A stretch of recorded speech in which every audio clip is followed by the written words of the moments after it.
आधुनिक भारत का वैदिक दर्शन पुनर्तः पतन के कगार पर था। ऐतिहासिक अंत से कुछ ही क्षणों की दूरी पर जहां परंपराएं धूल में मिल जाती। स्थिति को समझने के लिए 788 ईस्वी से ठीक पहले भारतीय उपमहाद्वीप पर एक नज़र डालें। भौगोलिक और दार्शनिक रूप से यह क्षेत्र विखंडित हो रहा था। सहस्राब्दियों से इसे एकजुट रखने वाले मूल विचार परस्पर विरोधी विचारधाराओं में बिखर रहे थे। आमूलचूल हस्तक्षेप के बिना संपूर्ण उपमहाद्वीप की सांस्कृतिक आत्मा को सक्रिय रूप से मिटाया जा रहा था। यह आरेख उस विखंडन के पैमाने को दर्शाता है। समाज ठीक 72 विशिष्ट युद्ध धार्मिक और दार्शनिक संप्रदायों में विभाजित हो गया था। सत्य की खोज का स्थान विजय की खोज ने ले लिया था। ज्ञान अब आत्मज्ञान का मार्ग नहीं बल्कि केवल तर्क वितर्क जीतने का हथियार बन गया था। इस वातावरण ने अंधकट्टरता और अंधविश्वास को बढ़ावा दिया, जिससे महाद्वीप संघर्ष के एक अंतहीन चक्र में फंस गया। अध्ययन में लीन बुजुर्गों की यह तस्वीर एक खोए हुए युग को दर्शाती है। प्रारंभिक वैदिक विद्वत्ता का अनुशासित केंद्रित वातावरण जो अब 72 संप्रदायों के शोर में डूब रहा था। महाद्वीपव्यापी बौद्धिक गृहयुद्ध को कैसे रोका जा सकता है? जब हर कोई इस बात से आश्वस्त हो कि उसके पास ही अंतिम उत्तर है, तो तर्क और वाद विवाद गतिरोध पर पहुंच चुके थे।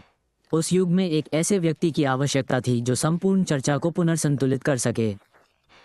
वो व्यक्ति 788 ईस्वी में केरल के शांत गांव कोलिडी में प्रकट हुआ। इसकी शुरुआत शिव गुरु और अरंबा से हुई, जो धर्मनिष्ठ विद्वान थे और सादगीपूर्ण गरीबी का जीवन व्यतीत करते थे। वर्षों तक निसंतान रहने के बाद उन्होंने भगवान शिव की गहन तपस्या का संकल्प लिया ताकि वे अपने वंश को आगे बढ़ा सकें।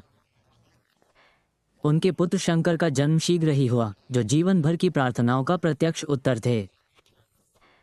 जब उपमहाद्वीप के विद्वान कड़वी प्रतिद्वंद्विता में उलझे हुए थे, तब वो व्यक्ति जो अंततः उस अराजकता को शांत करेगा, इस ग्रामीण गुमनामी में अपना जीवन शुरू कर रहा था।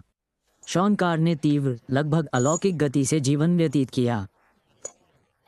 महज 8 वर्ष की आयु में उन्होंने संन्यास लिया, जो पूर्ण सांसारिक त्याग का कठोर व्रत था। यहाँ दिखाए गए वातावरण जैसे परिवेश में शंकर ने 12 वर्ष की आयु तक जटिल वैदिक ग्रंथों पर पूर्ण महारत हासिल कर ली थी। 16 वर्ष की आयु तक वे शिष्य से गुरु बन गए और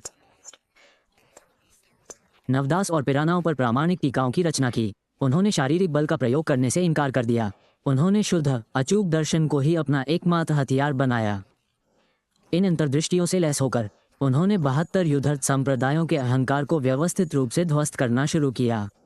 उनकी युवावस्था ने उन्हें सदियों से चली आ रही रूढ़ियों को दरकिनार करते हुए अद्वितीय स्पष्टता के साथ शोर को चीरते हुए आगे बढ़ने की अनुमति दी। वे समय के साथ दौड़ रहे थे। उनका पूरा मिशन केवल 32 वर्षों के जीवन काल में पूरा करना था। यह मानचित्र उपमहाद्वीप के चारों कोनों, उत्तर, दक्षिण, पूर्व और पश्चिम की उनकी यात्रा को दर्शाता है।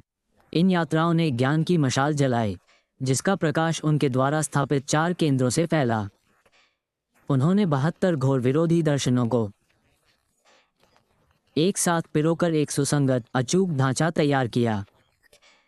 उन्होंने बौद्धिक अराजकता की संस्कृति को एक एकीकृत आध्यात्मिक व्यवस्था से बदल दिया। भारत की खंडित स्थिति की तुलना कीजिए। हमारी कहानी की शुरुआत में एक ऐसी सभ्यता का निर्माण हुआ जो अपनी सांस्कृतिक और आध्यात्मिक संरचना में एकीकृत है। शंकर ने मात्र 3 दशकों में सदियों पुराने दार्शनिक सुधार कर दिए। कल्पना कीजिए कि अगर कलाती के उस गरीब दंपति के यहाँ वो बालक पैदा ही न हुआ होता, तो आधुनिक भारत को परिभाषित करने वाली वैदिक परंपराएं इतिहास से हमेशा के लिए मिट जाती।